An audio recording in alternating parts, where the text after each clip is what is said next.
दौसा सांसद जसकौर मीणा ने लालसोट के लाड़पुरा गांव में भाजपा दौलतपुरा मंडल द्वारा आयोजित कृषक चौपाल में मुख्य अतिथि के रूप में भाग लिया। सांसद ने कृषक चौपाल में कृषि सुधार विधेयक के बारे में किसानों को विस्तार से बताया। उन्होंने कहा कि इस विधेयक में किसानों का कोई नुकसान नहीं है, जबकि फायदा ही फायदा है। जसकौर ने कहा कि बिल में किसानों को बिचौलिया से मुक्त किया है, जिससे अब वह अपनी फसल कहीं भी बेच सकते हैं। इस अवसर पर कृषि सुधार विधेयक के पैतृक भी किसानों और उपस्थित लोगों के बीच वितरित किए। कार्यक्रम में नवनिर्वाचित सरपंच, उप सरपंच एवं पंचों का स्वागत किया तथा 44 लोगों को भाजपा की सदस्यता ग्रहण करवाई। सांसद ने यहां लोगों की समस्याओं को सुना व समाधान के लिए आश्वस्त किया। सब बचे सरसों करा तो 2-1000 रुपये बच जाओ, और यदि सब्जियां कर ली तो थोड़ा सा और बच जाता है। सब्जियों को भी देखिए आप, जब अपन ने अंतर्राज्यीय बाजार खोला तभी जाकर हमारी सब्जियों की कीमत आई। आप देखते होंगे कि सवाई माधोपुर वाला ने अमरूद के पीछे पड़ गया। 14 साल के अंदर इतने अमरूद पैदा कर लिए कि 1 बीघा में 2.5 लाख की पैदा होती है। अब ये जो जागरूक किसान हैं वो आवश्यकता के अनुसार फसल बोएंगे। गेहूं, सरसों में आपको दोबड़ा एक गांव है, नदी के किनारे 127 घरों की बस्ती है। उसमें 1 भी बीघा में गेहूं कौन करे, न सरसों करे, न कोई और चीज करते। वो सब ने अमरूद लगा दिए और 127 घरों के अमरूद गत सत्र पिछले साल 4 करोड़ रुपए के बिके। 4 करोड़ के। या छोटी दुब्बी तो 90 घरों की बस्ती है जिसका 2.5 करोड़ का अमरूद बिका। आपा ने कहीं करो कि अपन आधुनिक खेती की तरफ नहीं चले। 90 से लेकर 93 तक नगरियावास में अंगूर भी मैंने पैदा किए, आंवले पैदा किए, और उस जगह पर अंगूर, अनार भी लगाए, करौंजे भी लगाए, जिसकी उपज बहुत थी। लेकिन एक किसान यदि अपने खेत में फल लगा देता है तो उसके तोते खाएंगे, चोरी हो जाएगी।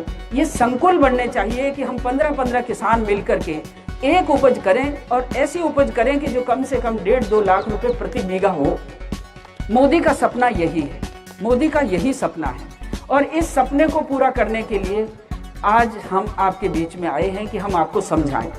जिस तरह से ये पंपलेट आपने हाथ में लिया, मैं समर्थन मूल्य की बात इसलिए नहीं कह रही कि मेरे से पहले वक्ताओं ने बहुत कुछ कह दिया, लेकिन मैं इतना जरूर बताऊं कि अभी तो आप गेहूं, जौ, मसूर, चना, सरसों, या अभी तो बावनी कौन हुई ना, अभी से भारत की सरकार ने इसका समर्थन मूल्य घोषित कर दिया। और कितना घोषित किया? पिछले साल से अब की बार 120% समर्थन मूल्य ज्यादा कर दिया। आपको इसलिए मैं समझाना चाहती हूँ कि मंडी के व्यापारी बिना मतलब घबरा रहे हैं। मंडी का व्यापारी किसान का माल मंडी के आंगन में रखकर खरीदता है, वो किसान के घर में जाकर क्यों नहीं खरीदता? यदि किसान के घर में जाकर खरीदेगा तो ना मंडी टैक्स लगेगा, ना कड़दा कटेगा, ना दलाली कटेगी, ना बिचौलिया कटेगा, ना कोई धर्मादा खाता कटेगा। किसान को पूरा पैसा मिलेगा। और वो व्यापारी क्यों नहीं पूरे हिंदुस्तान के बाजार में जाकर के इस माल को बेचे और यहाँ से खरीदे 2000 रुपये बीघे में, क्विंटल में, और वहाँ जाकर के वो बेचे ना उसको 3000 रुपये क्विंटल की रेट से। क्योंकि दक्षिणी भारत में गेहूं पैदा नहीं होता, गेहूं हम उत्तर भारत के लोग करते हैं। हमारा गेहूं यदि वहाँ जाता है तो वो 1.5 गुनी कीमत में वो बेच के आ सकते हैं। जब बाजार, पूरा भारत एक बाजार हो गया, केवल राजस्थान ही नहीं, पूरे प्रांत एक दूसरे के साथ व्यापारिक अनाज का सौदा कर सकते हैं, किसानों के माल को खरीद सकते हैं। मैं आपको इसलिए इस बात को समझाना चाहती हूँ कि ये बात 1 साल के अंदर अंदर हमारे किसानों को समझ में आ जाएगी। 2 बिल पास हुए हैं, दूसरा बिल एक और पास हुआ है। अब वो दूसरा बिल ये है कि हमारे किसान भाई, एक गांव के किसान, एक ग्राम पंचायत के किसान एक ग्रुप बनाएंगे। 300 किसानों का एक मिनिमम ग्रुप बनेगा। प्रत्येक किसान उस ग्रुप के साथ जुड़ेगा। 2-2 हज़ार रुपये उस किसान को अपने ग्रुप के साथ जुड़ते समय देने पड़ेंगे। और जब ये ग्रुप 1 साल में आपकी मार्केटिंग भी करेगा, खरीदारी भी करेगा, आपको बीज, खाद, जो भी सामग्री मिलेगी वो ये ग्रुप देगा। और उस ग्रुप का हर एक भाई जो उसका मेंबर बनेगा वो उसका मालिक होगा, वो उसका शेयर होल्डर होगा। और मैं आपको एक विश्वास से कहती हूँ कि 1 साल तक वो ग्रुप यदि चल पड़ा तो 60 लाख रुपए भारत की सरकार उस ग्रुप को देगी। उस 60 लाख से आप मार्केटिंग करिए, आप उस 60 लाख से वेयर हाउस बनाइए, माल स्टोर करिए और फिर किसानों को उचित मूल्य बेचने के बाद उनको भुगतान करिए। तो मैं आपको ये कहूँ कि खटवा का ओम प्रकाश पारिक ये काम करता है और आपके यहाँ पिछले 10 साल से ये काम हो रहा है, लेकिन ओम प्रकाश पारिक को बेचारे को बेईमान समझ लेते हैं, जबकि वो वाकई में भारतीय जनता पार्टी के इस कानून के तहत काम कर रहा है। आज गुजरात, महाराष्ट्र, इनमें सब किसान क्लब बने हुए हैं, किसान एसोसिएशन बनी हुई है, किसान प्रोड्यूसर ऑर्गेनाइजेशन बने हुए हैं।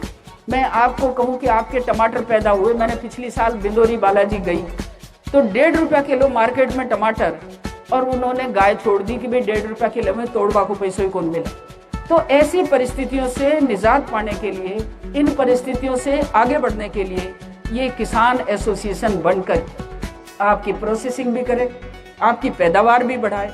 तो मैं आपको इस बिल में तो बहुत कुछ बातें हैं और मैं खुद जानती हूँ कि पढ़ी लिखी आपने भेजा मुझे संसद में।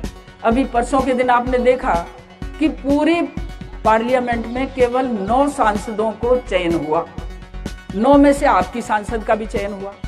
जो यूनिसेफ अंतरराष्ट्रीय स्तर के एक एसोसिएशन ने इसका सर्वे किया यूनिसेफ के माध्यम से, और आपको मैं बताऊं कि कांग्रेसी इसका मुख्य जांच करने वाले थे। मुझे पता ही नहीं था कि हमारी कौन जांच कर रहा है, लेकिन क्यों? क्योंकि पार्लियामेंट में किसानों की आवाज को मैंने बुलंद किया था, महिलाओं की सुरक्षा की आवाज को बुलंद किया था, बेटियों के संरक्षण के और बेटियों की सुरक्षा के बारे में आवाज बुलंद किया था। अपने छोटे छोटे बच्चे जो स्कूल नहीं जा पाते, उनकी उचित व्यवस्था नहीं हो पाती, उनके लिए मैंने आवाज उठाई थी। तो ये इस तरह से आपने एमपी बनाया, तो एमपी कोटे के लिए नहीं है, एमपी लोकसभा में आपकी आवाज को बुलंद करने के लिए है, और आपकी आवाज को बुलंद करने में मैं कहीं कमी नहीं रखती। तो मैं आपको इसीलिए कहना चाहती हूँ कि इस बिल की समीक्षा में हमारे व्यापारी भी दुखी ना हो, आड़तिया भी दुखी ना हो, हमारे पल्लेदार भी दुखी ना हो, हमारे ट्रांसपोर्टर भी दुखी ना हो। ये केवल किसान को आज़ादी दी है कि वो अपने माल को अपने मन मुताबिक उचित मूल्य पर कहीं भी बेच सकता है। इतनी सी बात है इसमें। अभी ई पोर्टल हमारी मार्केटिंग होगी, हमारे पढ़े लिखे बड़ा बड़ा फोन है ना हाथन में, अभी इनसे ही आप व्यापार कर सका। अपने आपके बेटे खूब अच्छी तरह से जानते हैं इस टेक्नोलॉजी को, इस मोबाइल की सारी टेक्नोलॉजी को। इसके माध्यम से धीरे धीरे आज नहीं तो कल सब ज्ञानवान हो जाएंगे। आज हमारी बहनें वही बड़ा मोबाइल हाथ में लेकर के, जितना मैं नहीं जानती उतना ये जानती, चाहे पढ़ी लिखी कम है तब भी उसको चला लेती हैं। इसी के माध्यम से आगे काम बढ़ेगा। और मैं आपको ये कहूँ कि आज आप सब एकत्रित हुए, और एकत्रित इस तरह से हुए कि मेरा मन खुश हो गया कि सब समझदार और बड़े बड़े लोग इकट्ठे हुए। चांदसैन की सरपंच को और लाडपुरा के आपके इस छोटे से भाई को, बलराम को, थोड़े से वोटों से हार गए, कोई बात नहीं, हार जीत होती रहती है, लेकिन आपके मन का उत्साह और समाज की सेवा करने का संकल्प आपके दिल में रहना चाहिए। मैं बहुत लंबी उम्र की हो गई अब, लेकिन उसके बावजूद भी आपके क्षेत्र का ही नहीं, अब मैं दौसा संसदीय क्षेत्र की प्रतिनिधि हूँ। 8 विधानसभाएं हैं, 8 में जाती हूँ। आज चाकसू को मैं पहले नंबर पे क्यों लेती हूँ?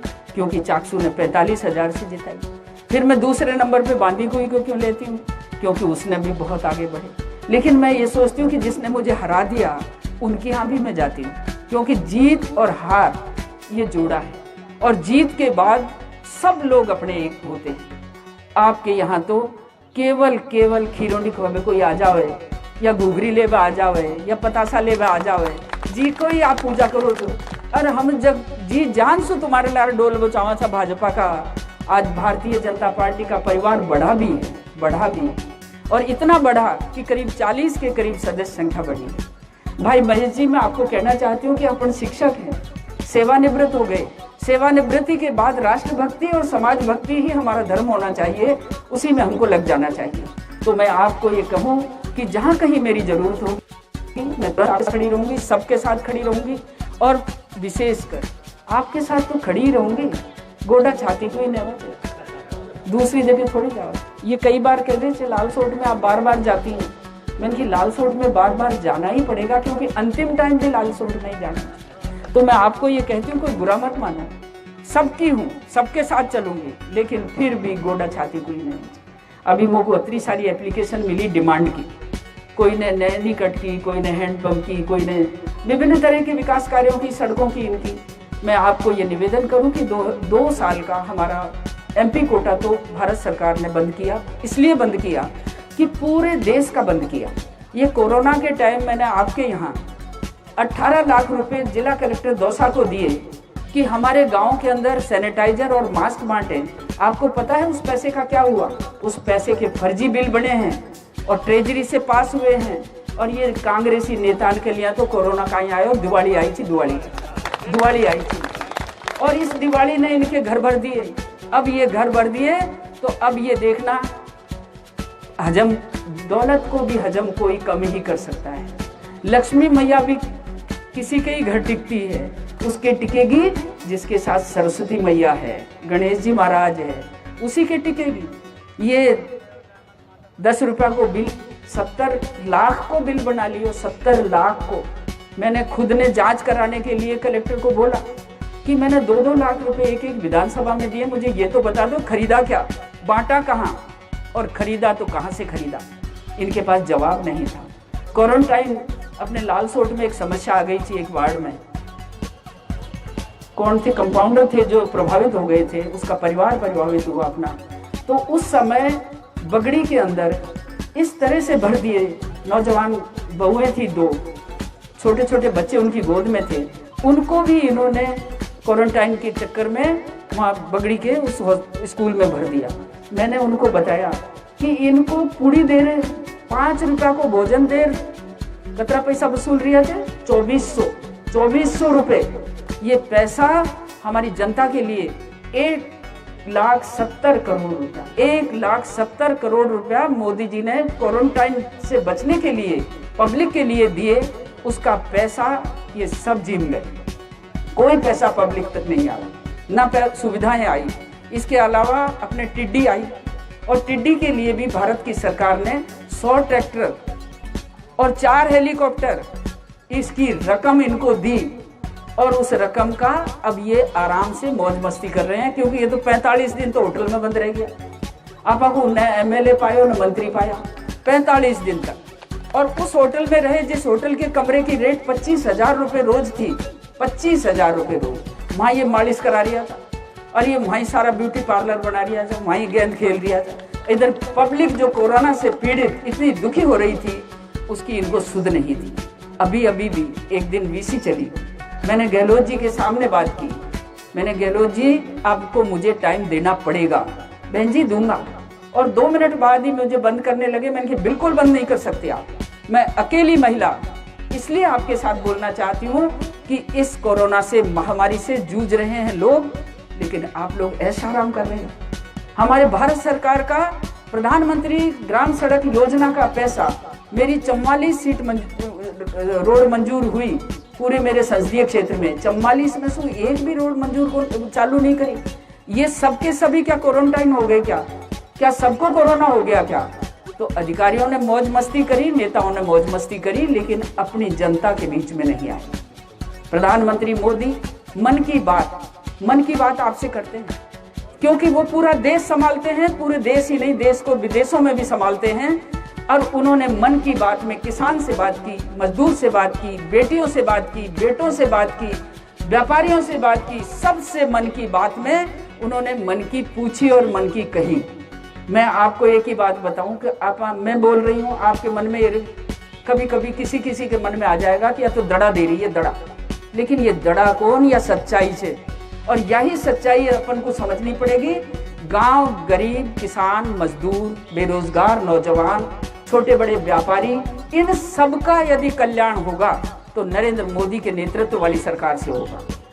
राजस्थान की सरकार में आप ताज्जुब करोगे कि मैं तो आंखों से देखकर आती हूँ सब जगह, क्योंकि महिला होने के नाते ये मुझे लगा देते हैं वहाँ। परसों भी हम राज्यपाल को ज्ञापन देने जब गए, उसके बाद प्रेस के सामने जब आए, तो 12 की जो घटना है, तो वो घटना 12 की अकेला की कौन? 19 जिलों के अंदर रोज घटनाएं हो रही हैं।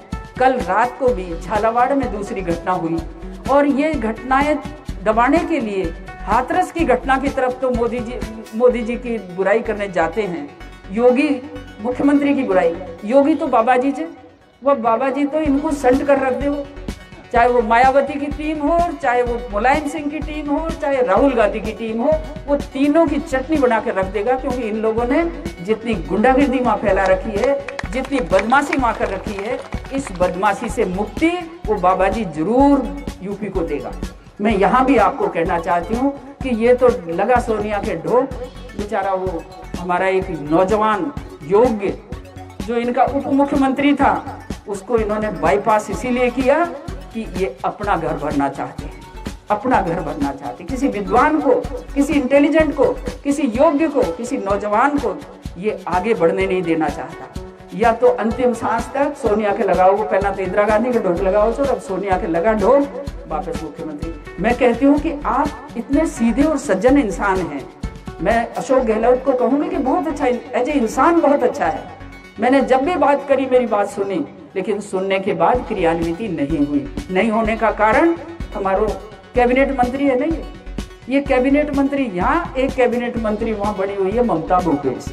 ये दोनों घर भर में लग रही है, इनडायरेक्ट भर रही है, डायरेक्ट भर रही है। और भारतीय जनता पार्टी के लोग अब इनकी कब्र खोद कर रखेंगे।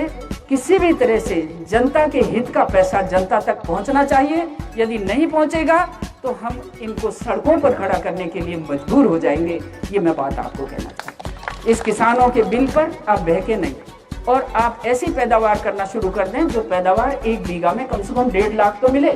और ये पैदावार आंखों से देखो तो नगरास आ जाओ, मैनपुरा में आ जाओ। मैंने मॉडल बनाया, 15 साल जब संन्यास दे दिया इन सबन ने मोकू, तो मैं 15 साल किसानों के साथ ही लगी रही और किसानों की ही ट्रेनिंग करती रही। मेरी बहनें जो बैठी हैं, खेती से जुड़ी हुई जो बैठी हैं, आज उधर की बहनों को देखो, तावड़ा में न तो बाजरा की लावनी करनी पड़े, न गेहूं की करनी पड़े, न नानी, छाया में बैठी है, अमरूदन के नीचे मौज कर रही है खाट बिछा बिछा। आप भी ऐसा करो, लालसोट विधानसभा में भी ऐसा हो। दौलतपुरा के क्षेत्र के सभी सरपंचों से कहना चाहती हूँ, आप लोग बन गए, अब इन सरपंचों को अपने अपने यहाँ, आपको सरकार उद्यान विभाग से फ्री में पौधा देती है, ड्रिप का सब्सिडी देती है, और आपकी सलाह भी फ्री में देगी। अभी तक वो मौज कर रहे हैं, क्योंकि वो तो अभी तो नेतान के ढोक लगा हुए हैं, अधिकारी मौज कर रही है। अब सरपंच बन गए हमारे, दमदारी से सरपंच यदि गांव के विकास के लिए लगेंगे तो दुनिया की कोई ताकत नहीं कि हम लालसोट को भी सवाई माधोपुर बना देंगे। और यहाँ भी हमारी मंडियों के अंदर ठेलों में भरकर, ट्रकों में भरकर, ट्रॉलियों में भरकर, पिकअप में भरकर सब्जियां और फल आएंगे तो हमें कीमत चौगुनी मिलेगी। बंधुओं, आपके यहाँ एक बात और कह दूं, क्योंकि मैं समय मिला है मुझे, आप सब प्रबुद्ध लोग बैठे हैं। रोज पैसा यदि किसान के घर में नहीं आएगा तो किसान की उन्नति नहीं हो सकती। अब रोज पैसा किस चीज से आएगा? 2 चीजें हैं, पशुपालन से आएगा, सब्जियों से आएगा। ये 2 चीजें आपका क्षेत्र करता है, आपकी मंडी चमकती रहती है। तो हम हर घर, हर किसान यदि इस ओर मुड़ जाएंगे तो निस्संदेह आपकी आय 2 गुनी नहीं 10 गुनी हो जाएगी। मैंने आपको फिर एक ही बात कहूँ, हमारे माली भाई बैठे हैं, अब खेबे भी करे, जब बड़ा आदमी कहे, मैंने तो उनसे सुन ली कि माली की 2 बीघा, मीणा की 9 बीघा और गुजर की 100 बीघा। ये बराबरी क्यों है? ये टेक्नोलॉजी की वजह से बराबरी है, और टेक्नोलॉजी की वजह से बराबरी होने के नाते हम 2 बीघा में जो भाई पैदा करता है, हम मीणा 9 बीघा में करेगा और गुजर भाई 100 बीघा में करेगा। क्यों नहीं हम उस 2 बीघे वाले की सीखते? तो ये आपको कुछ बातें मैंने ज़्यादा भी कही, समय भी ज़्यादा लिया, लेकिन बार बार मैं आपके बीच में नहीं आ पाती हूँ, इसलिए मैंने समय अधिक लिया है। और आज आपने जो स्वागत सत्कार किया है उसके लिए तहे दिल से आपकी आभारी हूँ। और मेरा हक भी है लुंगड़ी ओढ़वा को, तो कोई तुमने बहुत बड़े एहसान भी कौन करे। धन्यवाद।